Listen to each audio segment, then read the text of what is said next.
Карасаңыз, бул кайсы көнүгө жакшы болду экен? Бул жарашат бекен? Же мунусу жарашпайбы? Беги.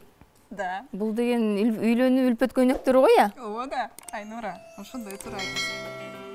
Турмушка чыккан жатасыңбы? Ооба. Буюрса деп даярданып жатабыз. Кандай дейсиз ушуну? Вау, жакшы жаңылыгың бар экен. Ошондо жакында турмушка кетип атасың да?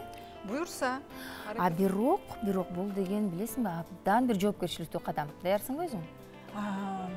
Мен даярмын деп ойлойм. Эмнеге? Анткени тамак жасаганды билем, окудум, билимим бар. Эң негизгиси тамак жасаганды билем, даярмын деп кой.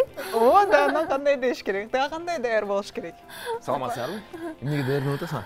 Ой, саламатсыңбы, Рафаэль? Биякта Бегимай турмушка узаганы жатат, турмушка чыкканы жатат. Жакшы тема. Жакшы. Ой. Ушул күндө келди. Ушул күндө келди. Мынакей. Эми мен мындай деп сурап жатам да, турмушка чыккан бул абдан жакшы нерсе, бирок ошого Бегимай даярбы дегендейчи. Ошон үчүн Айнура, сиз туура айтасыз, бирок бул оор. Мынакей.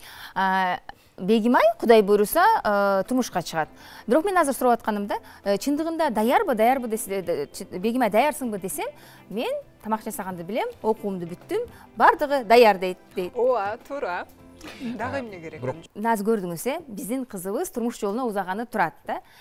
Бирок эми жаштардын бардыгы эле азыр ушундай бир бат темп менен үйлөнүшүп, анан кайра бат эле темп менен ажырашып кеткендер көп болуп турат да. Демек, мен багып жүрсөм бир күнү тили чыкканда эле ырдап бир ырды.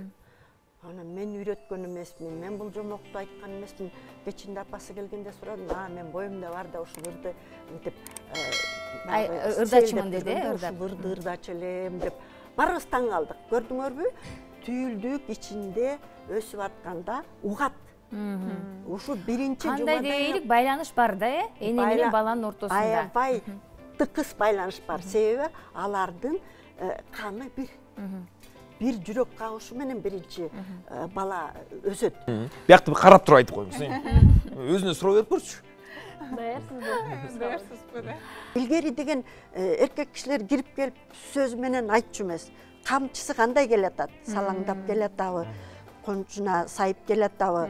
Эринин башына илип койдубу? Ошондон эле билчү. Эмне айтканы келатат? Кантип келатат? Бул эркек баланы. Бирок аны келини деле, атам тигинтип келаптыр, жини келип койкуй, батыраак тигин даярлай коеюн. Ушундай баягы айттырбай билиш керек. Эки жакшылыкка бакыт каалайсызбы? Анан Кудай жок демек беле. Ооба дегенде, анда калыңды балам өзүнүн акчасы менен төлөп берет деди. Демек сен өзүң төлөмөксүң калыңын, 2 жыл чогулттум ошо акчаны. 2 жыл чогулттум, 2 жыл чогулткандан кийин мынакей баары азыр аябай ультрамодный болот го, ошо экинчи аял алат, анан тигиндей дегенде эле ушу кулам укпайт да. Ага да 2 жыл чогултамын деп.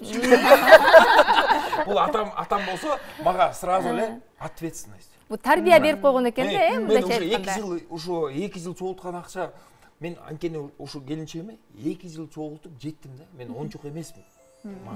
Мен ошону түшүнөм, психологически чоң жоопкерчилик. Азыркы жашоодо баары калптан башталат да. Ошо калп бүт сындырат. Мен ошо жаштарды. Мисалы, мен байкемдин машинесин айдап барам. Бияка айдап келем. Бул байкуш эмне дейт? Машинеси ушунча кымбат болсо, мындан да жакшы турбайбы? Алданат да. Алданат да бул. Анан кийин бул келет. Анан кийин мен кыз атуулат, үйлөнөт. Анан кийин мен баса квартира алып барам. Ал квартира меники эмес. Экөөбүз төлөшүбүз керек, жөө жүргөн. Бул байкуштун ою башкача болгон. Анан ошол жерде калптан сынат адам. Анан бул болсо анан кийин чайды монтип берет.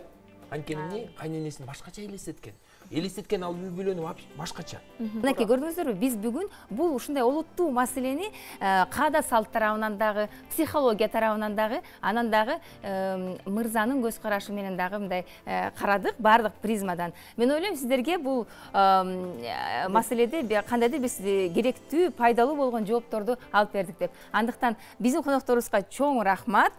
Сиздер да биз менен болуңуздар. Көрүшкөнчө сак саламатта туруңуздар.